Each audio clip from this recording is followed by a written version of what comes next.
这一碗满满的麻辣烫，3斤重，50块钱。大家好，我是程飞，今天跟大家分享一个吃宵夜的地方啊，就是在天津幸福里小区旁边的这个幸福里麻辣烫。他家的外卖我吃过很多次了啊，最近也是刚知道他家深夜还营业啊，那今天就来拍一期。话说他家好像是最近搬迁过啊，之前在不远处的那块儿。这一大晚上的各种食材还非常的齐，都是各种常见的麻辣烫食材。这边还有各种腌制肉类、火腿肠、丸子，都是18一斤。长得跟魔芋，长得跟虾仁似的魔芋，好像不小心盛多了，3斤了，就这样吧。没事，就这样吧。吃得了吗？吃得了。他家还有各种串儿，可以做烤串儿或者铁板。这是价目表，还有臭豆腐。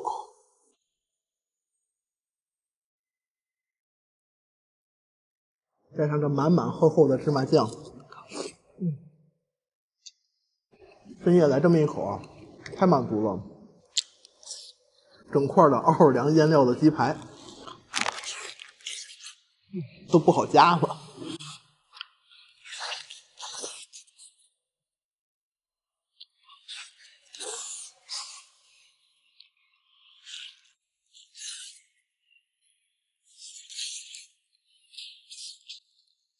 这麻酱超多哎，吃的是超级满足啊！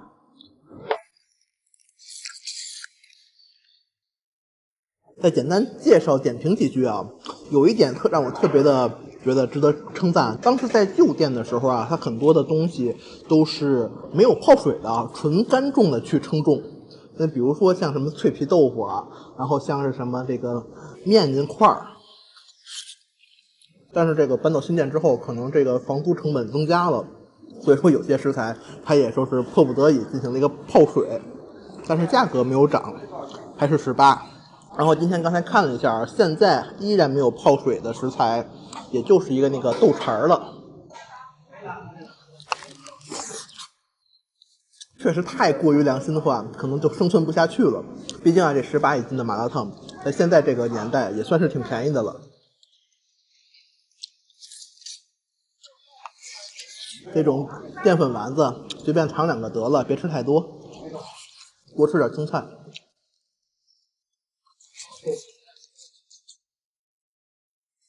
这黄了吧唧的这菜我很喜欢吃啊，俗名黄花菜。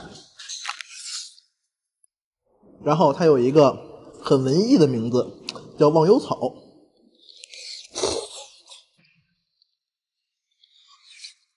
半成品的煎蛋。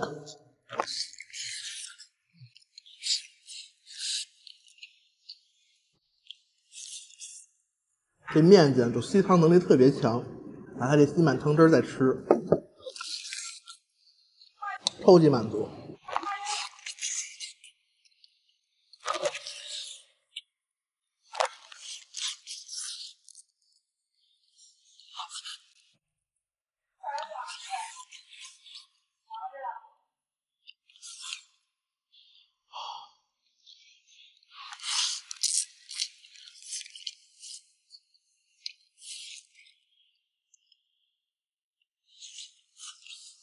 腌制的黑椒鸡柳，煮完了之后，这个黑椒腌料都没了。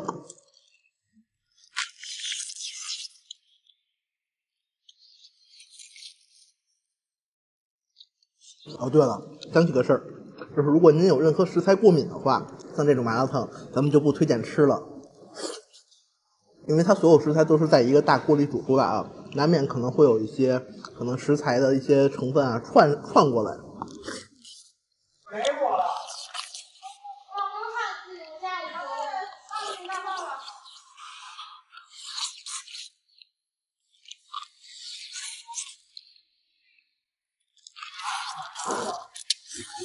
这香肠就不推荐在这儿吃了啊，煮出来它不入味儿。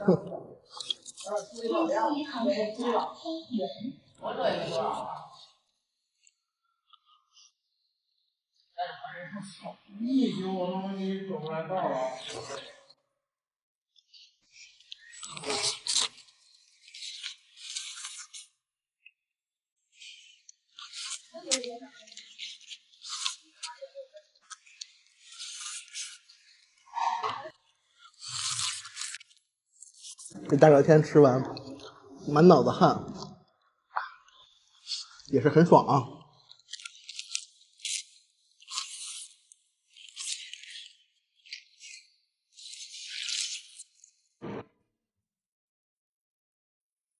OK， 捞干净了，这汤就不喝了。这吃的好舒服啊！但是大晚上的咱也就别多吃了，吃个将近半饱就 OK 了。我也是夜里突然馋了，想起这家店好像夜里还营业，过来看一眼，顺便拍期视频啊。他家这个我觉得还是挺好吃、挺实惠的啊。完了，跟自助虽然肯定是没法比啊，但是还毕竟也就是一个麻辣烫啊，也不用专门来这家店去吃啊。要是离着近的，晚上饿了啊，可以点一份他家的外卖。那么好的，那么本期视频就到这里了，感谢您观看，希望我的视频能够给您带来好的胃口。我们下期再见，拜拜。花水一灯，祝您步步高升。谢谢。这淋上来好多的花椒啊，这香味一下就激发出来了。这线条这肌肉看着还是很诱人的。大家好，我是程飞。这个在天津西南角这边啊，然后新开了一家稻田蛙的自助，好像跟牛蛙还不是一个品种啊。那咱看看它怎么样吧。但是啊，一定要注意，这家店它的锅底比较贵，50块钱，所以啊，一定要多来几个人一起平摊锅底。常见的火锅涮品，下边还有水果，但是啊，它这有的菜好像都已经干巴了。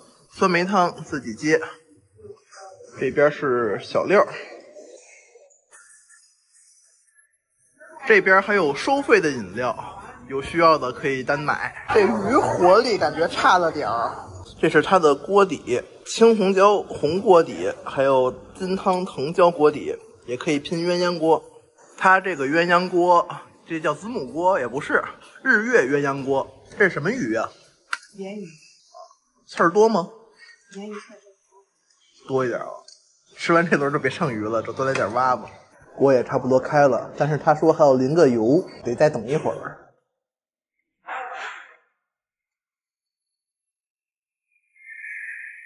花水一灯，祝您步步高升。谢谢。这淋上来好多的花椒啊，这香味一下就激发出来了。但是这看着这满锅的料，哎呀，感觉隐隐作痛。刚才淋油那一下确实是相当香啊！我这种不爱吃花椒、不爱吃辣椒的人都流口水了。先稍微的把这些料捞一捞吧，要不然一会儿吃个满嘴花椒。店里给每个人默认配了一个小料，然后这种应该是再加原汤就行。你也可以自己去配喜欢的料。咱们尝尝这蛙哈，这线条这肌肉看着还是很诱人的，不知道跟牛蛙有什么区别吗？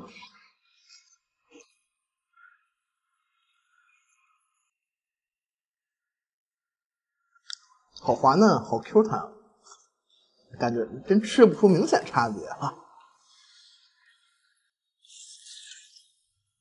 这好像是新上来的豆花儿。刚才我还纳闷，他那块怎么会有葡萄干跟沙扎碎？感情是还有这个冰粉啊，冰粉第一时间没看见。清凉解暑解辣，有需要的可以来一碗。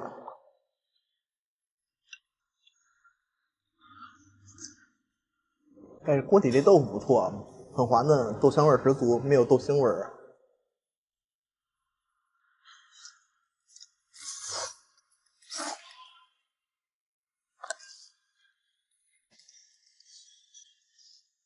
这牛蛙还挺新鲜的啊，吃这个肉质相当不错，紧实 Q 弹的。这肉一缩，就从骨头上全都掉下来了。然后骨头旁边这两个这种小脆骨，也挺有嚼劲，挺有口感的，吃起来挺带感的。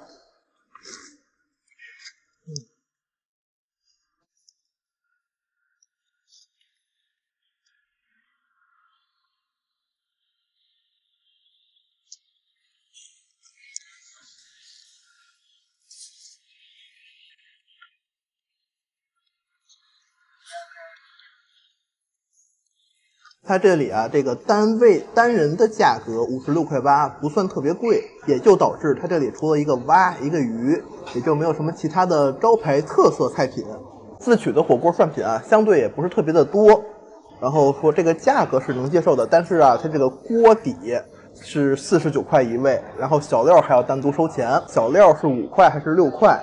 这收费的明细咱们也要注意一下啊。但是咱们刚才也看到了，它这个锅底的用料确实非常足、非常多，对得起这个价格啊。咱们多来几个人去平摊这个锅底钱，相当于人多点的话就是70块钱一个人。啃个鱼头。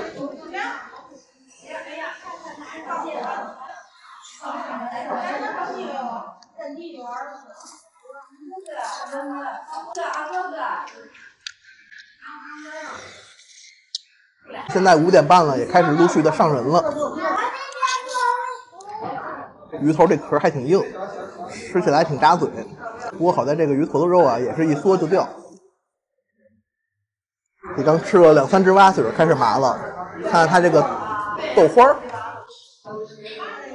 这个豆花非常的滑嫩啊，配上这个红豆，沙沙甜甜的，体验还不错。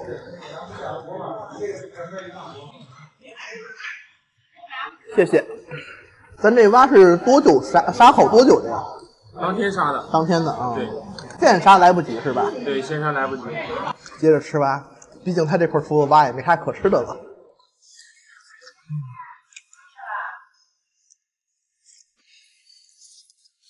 来口鱼肉。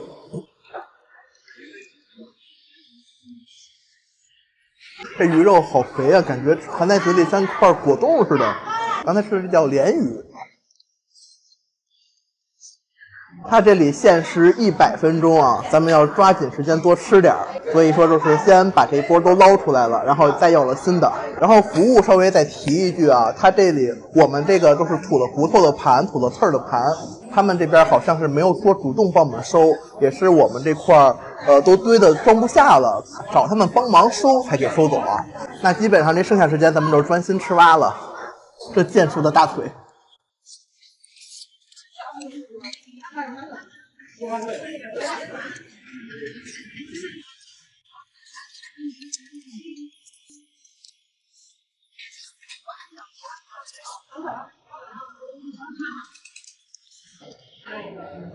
这吃到最后，吃到这么有一个有轻微的发腥的这么一只蛙，跟他们反映一下吧。这几十只蛙都吃完了，遇到这么一只有腥味的，它脊椎骨里头渗透出一股腥味。哎，你好，咱们有经理在吗？经理啊，就是这个蛙，它这个脊椎骨这块有点发腥，您闻一下。你这样的，我给您拿一只那个刚杀的、腌过的蛙，您闻一下因为它这个味儿遇到是我们腌料的味道，因为我拿腌料，对，它是腌料是这个味道。不是，其他的蛙没有这个味儿啊。我给您拿一个，您闻一下就知道。行啊，可能这个就是煮的火小一点，它味道会显。我给您拿一个，你行，那麻烦您啊。哎呀，好嘞。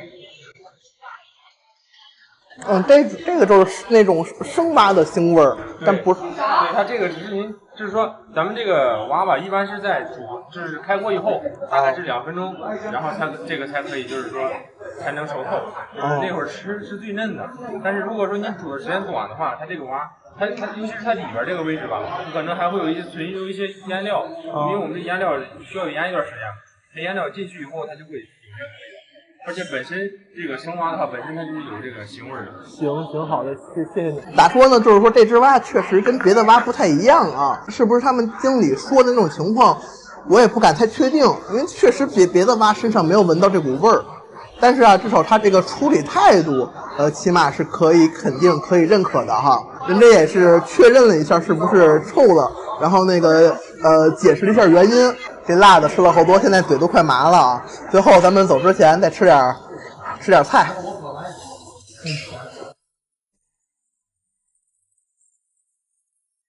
吃完了，咱们做个简单的总结啊。它这个作为一个专门吃牛蛙的自助，牛蛙的品质我还是觉得挺 OK 的。除了牛蛙和鱼之外的其他一些东西啊，怎么说呢？就是说只能说是没毛病，算不上优秀，就是蒜品饮料什么的。锅底也正是因为它比较贵的价格，也确实是吃着还是格外的香。吃到最后出现了一个牛蛙稍微有点小问题，人家经理也给出了一个，就是说能让怎么说？经理也耐心详细做了解答。然后其他方面稍微有点不足的就是他们这个服务意识感觉差了一些，从头到尾没有说主动收过垃圾， 2次还都是我们去找他帮忙给收一下。另外还有就是它这个限时是100分钟啊，对于这个吃牛蛙来说可能是时间有点紧，大家来吃的话就少聊天多吃比较好。然后就是也是因为锅底比较贵，1、2个人来的话可能有点亏，3、4个人来平摊这个锅底性价比就会高一些。这桌上都吃干净了，没有浪费啊。这个最后是有一个那个腥味儿，我就没再吃了。锅底也都干净了。那么咱们本期视频就到这里了，感谢您的观看，希望我的视频能够给您带来好胃口。我们下期再见，拜拜。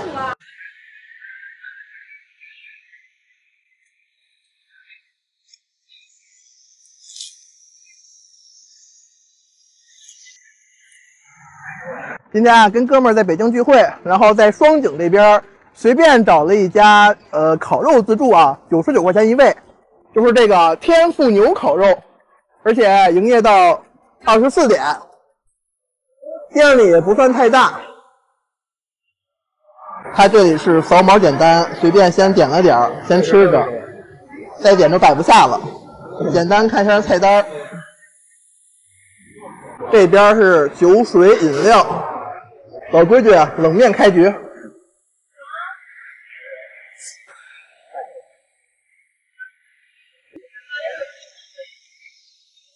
这汤给劲儿。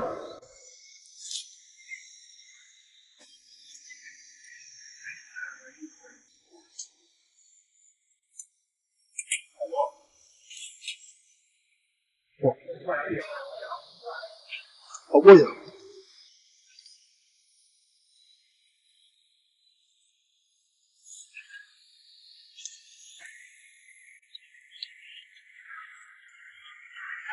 火爆鱿鱼啊，上来就是熟的，其他的菜也在陆续的上。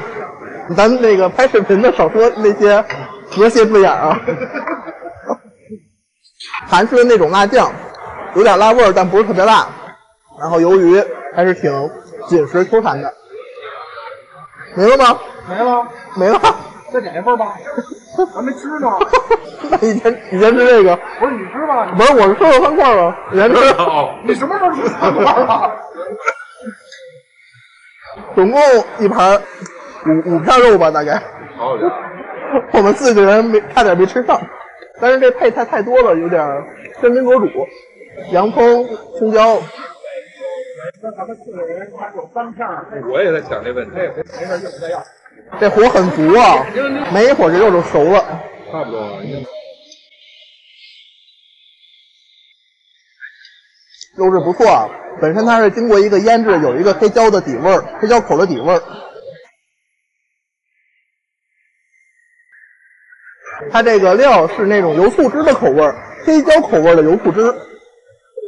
它这另一个调料是这个辣椒面的干料，里边有这个孜然、芝麻、辣椒面。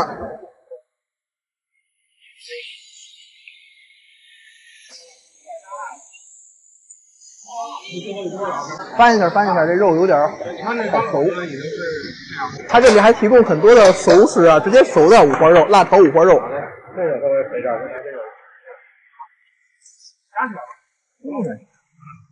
辣白菜炒五花肉，你们尝尝，要不然又没了。这五花肉油脂的香味配合这辣白菜的酸辣，吃着非常开胃啊。多少了？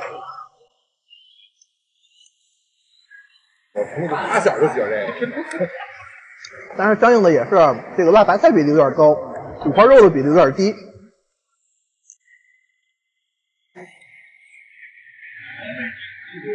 第一波点的太温柔了，4个大老爷们儿才点的10盘肉。这么肥那就稍微厚一点，结果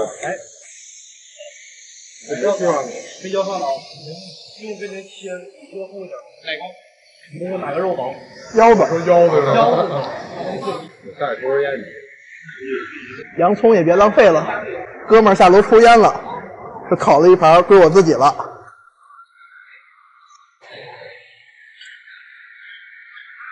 然后也正好点个新的肉，到时候再好，谢谢。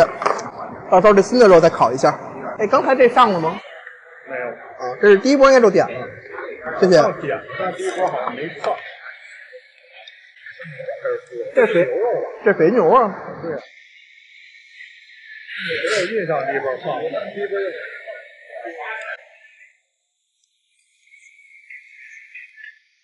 来口海藻，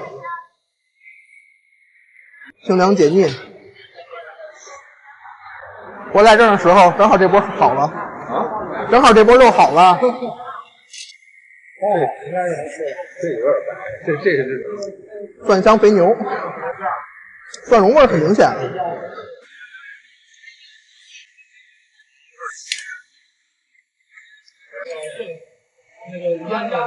这肉看着不错呀。你从天津来多少年？半小时啊。那也就是说，东哥从他家到这块儿和比你家到这儿还快。可以说差不多。你要到北京，到北京，从南站到这儿还得半小时多。差不多。你要真让我坐地铁，我真你这一个肯定半时。我先走20分钟。这个炸鸡块吃的很特别啊，它是把那种就是麦乐鸡块那种东西给用2次烹炸了一下。成品又炸了一遍。对对对，就是普通情况下是半成品加工，这个像是成品的基础上又加工一次。但是我们点的是韩式炸鸡啊。好大吃。你尝一个，酱汁儿是一个很浓稠的甜咸口的酱，风干肠。这个乍一吃感觉就是那种台式烤肠嘛，但是它那个整个肠整体软度非常的比那种台式烤肠要软很多。好，谢谢。也是熟食的铁板牛肉，它这块就是有这种熟食菜品，就感觉如果这个烤炉不够的话，点点熟食可以让每个人都吃上。但是感觉它这些熟食的菜品咸度盐度会高一些啊，搭配着这种咱们自己烤的烤肉搭配着吃吧。它这个油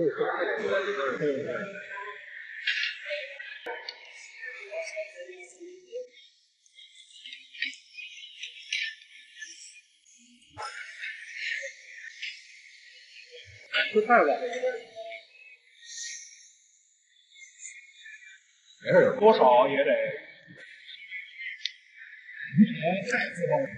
这就是坑了。天是因为对，是因为被情好，谢谢。非常的熟食种类还挺多，铁板鸡肉。没什么东西演吗？我还是一个味儿。它这些熟食都是一个味儿。你点肉？点吧，啊，我又该加肉了。没有。是。按你的按照点的。还有4肠白味儿。现在4分饱，4分饱。他这腰子吐槽一下啊，这油边都没粘好。把油边烤了，把这边扔。然后这个腰子切的巨薄无比啊，快跟纸片一样薄了啊！这是宋哥的风格就是不浪费，吃干净就得了。看看他这腰子怎么样啊？我哥们说他这腰子不行。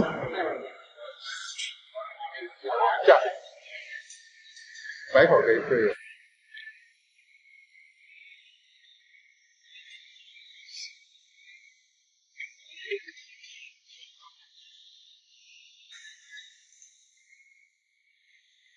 你说没有，一般是好久应该吃。这腰子它那个，这还是吃鲜的呢。它这腰子表面都有那种粉化了的感觉，这是今天目前的最致命的缺点。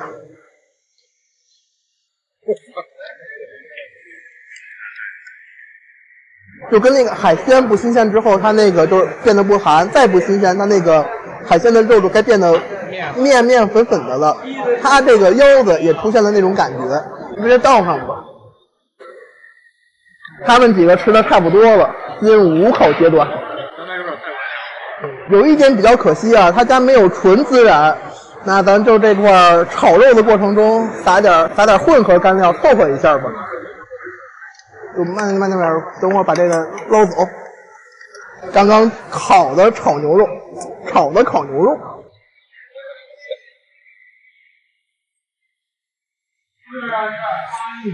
我平时吃这烤肉不喜欢蘸干料啊，但是炒出来撒点干料也别有一番风味。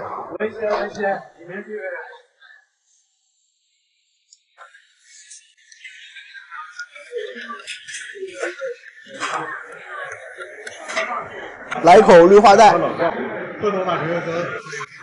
他这放了好多苦菊啊。今天还没吃生菜呢。哎，不对，刚才沙拉里吃了啊。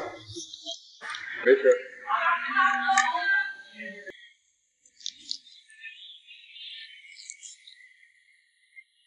咱们冷面开始，冷面结尾，有始有终啊。这家店新店开业，99元一位，给我的感受还是非常不错的。肉质在北京同价位的自助里算得上是相当优秀了，吃着也没有明显的添加剂成分，种类上相对少一些，要是有虾就更好了。当然，这个价格也不要求太高。致命缺点就是腰子的品质，小小的不足是熟制菜品味道有些趋同，而且辅料的比例偏高。我们这几个18岁大小伙子都懂得养生了啊！这顿饭喝的全是矿泉水。那么本期视频就到这里了，感谢您的观看，希望我的视频能够给您带来好的胃口。咱们下期再见，拜拜。这都快赶上我的手了，这大钳子肉。奔海，在地下。大家好啊，我是程飞。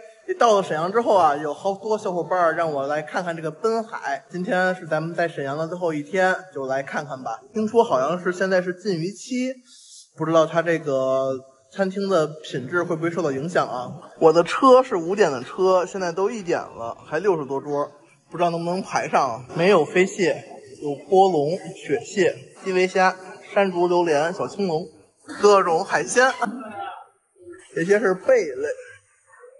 生蚝个头很大，小龙虾、甲鱼，这边是一些冻的海鲜，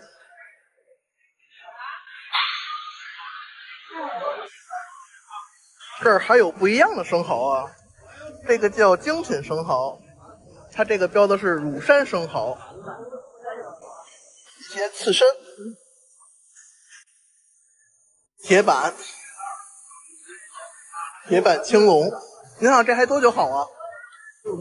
谢谢。这边是烤串区，甜品，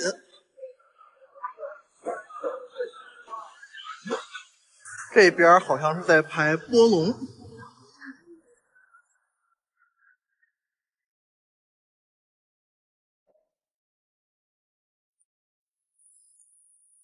水果。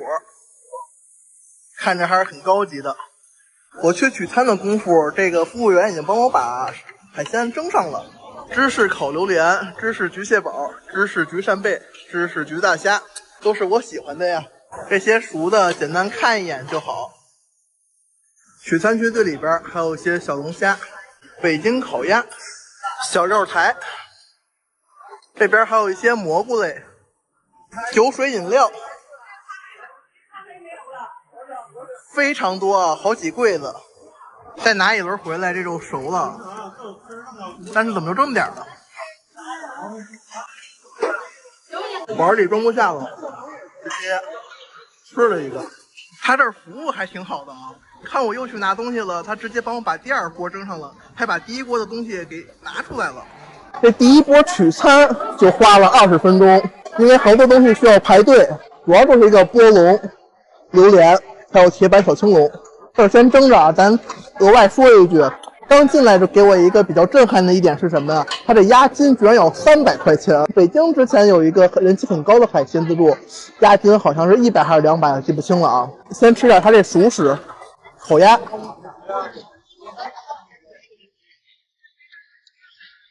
饿的时候先来一口烤鸭，好幸福啊。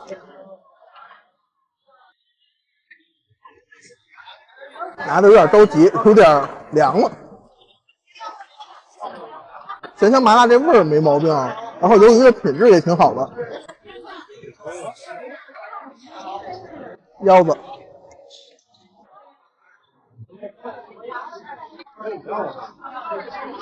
这厚厚的羊肉吃起来太香了啊！这3倍肉非常大个儿。裹上满满的芝士酱汁，满足感10分。再看看这个烤榴莲，这烤榴莲难怪没人拿啊！虽然个头很大，但是榴莲的香气差了一些，而且吃的都有点噎人了。整体来说属于能接受的程度。那毕竟这块还有鲜榴莲啊，鲜榴莲这品质非常好的，香甜可口的。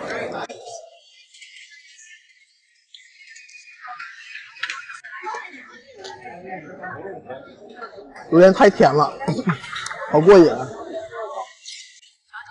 好，谢谢。哎，有没有这么点的？服务很好啊。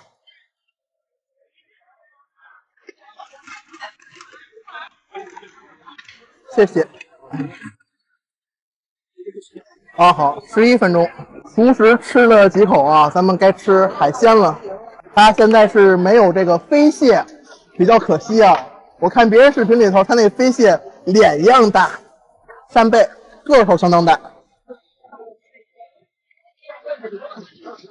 这大个扇贝吃起来格外过瘾。看看这俩生蚝，整到2，自助里我是肯定没有见过这么大个的生蚝，到外边单点这么大个的我都很少吃到。哎，好，谢谢，人家帮我拿了一个蚝刀，生蚝刀。这是精品生蚝，常规自助里真见不着这么大的生蚝。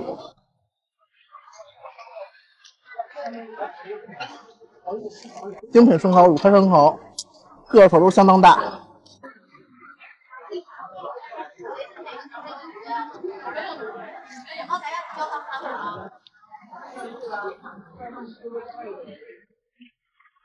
就连它连接壳的那个背柱那部分都格外的哏揪，格外的塞牙。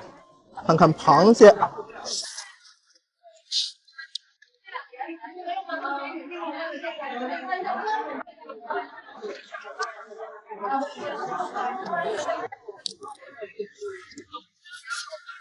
夏天这螃蟹吃的不是特别肥，但是也挺过瘾的啊。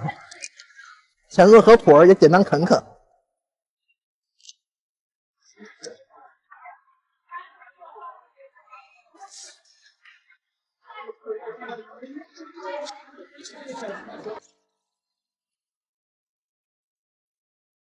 整只八爪鱼，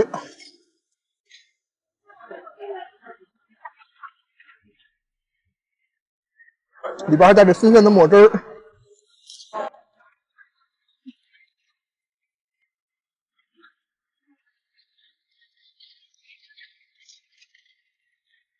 这身子吃着，这身子吃着软中带弹的，都是这么一个整只，连一口气吃下去，非常的解气啊！3、2、1，谢谢。皮皮虾不是很会剥，这个就是比个头有点小，这肉质还是可以的。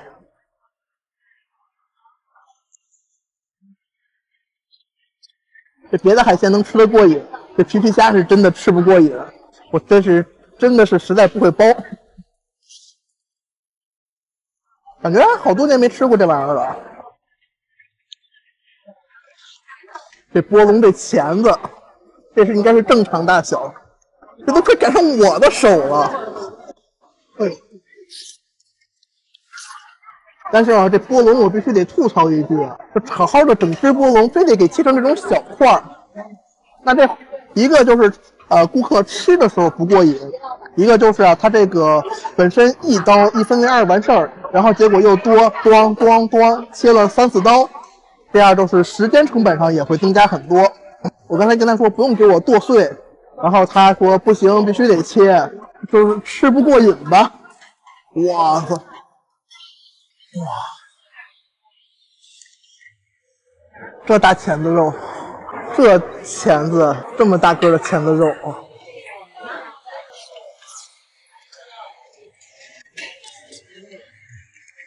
鲜中带甜啊！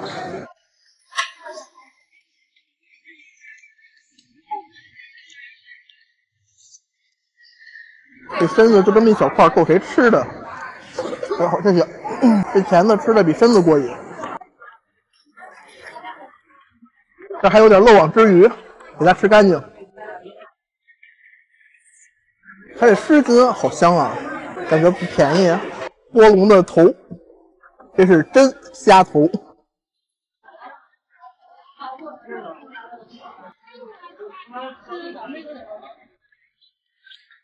这桌上快吃完了，咱先再拿一锅，然后蒸着。这现开的榴莲都没人拿。刚才我排队领波龙的时候，他那个师傅，这是波龙清理餐吧？这是波龙清理餐吧？我怀疑他是故意的。这海鲜呢，我也不是太懂，查之前查不之前确实不太知道。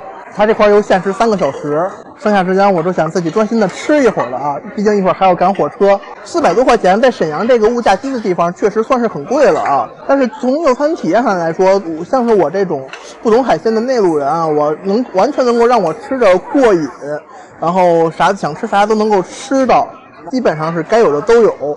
然后受限于一些特殊情况，比如说没有飞蟹，它也会在门口反复的播放，反复的叮嘱，然后让您有这个自由的选择，不会说是把客人骗进来之后才告诉你这没有那没有。整体来说，我觉得性价比还是很高的，非常的值。相对的缺点就是说它有一些需要排队的东西，波龙、雪蟹呀，这就是只能是慢慢排，这个没辙，是吧？然后波龙感觉还有一些故意降低效率的嫌疑，没有明显缺点哈，东西吃的也都还可以，活的程度都能看见，在那块乱蹦乱跳的，这螃蟹还差点把我夹着，基本上都是这样了。那我就自己慢慢吃了，想到啥再录点啥吧。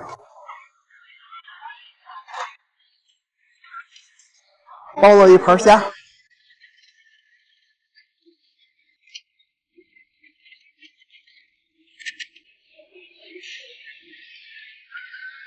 这几个是雪蟹，然后它那个雪蟹的位置啊，其实就在门口那个过道上，但是不太显眼，所以一开始都没看见。这个也是要排队领的。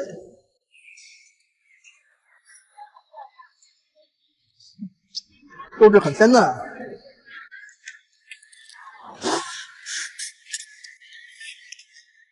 它这个螃蟹肉做的纤维一丝一丝的在嘴里。